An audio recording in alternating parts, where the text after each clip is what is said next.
naka-schedule nga mapantay kita and dito may patakdir nga montayon at the inspection kung maangay po malim kasi nagpas na ang requirements dan iso nga in pandit schedule ni malamdama mapantita.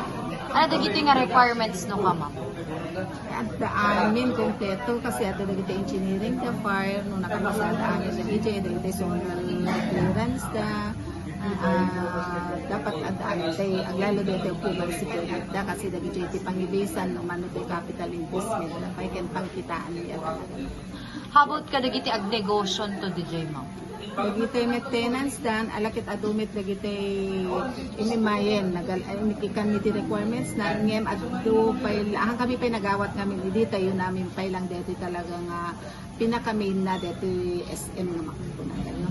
So nga sumarsarunon to siguro dagiti tenants dan ngem adumit pay dagiti han nga nakakumpleto. So nga dagiti nakakumpleto umay da ko magi-submiten tapno no mapa-inspect niten.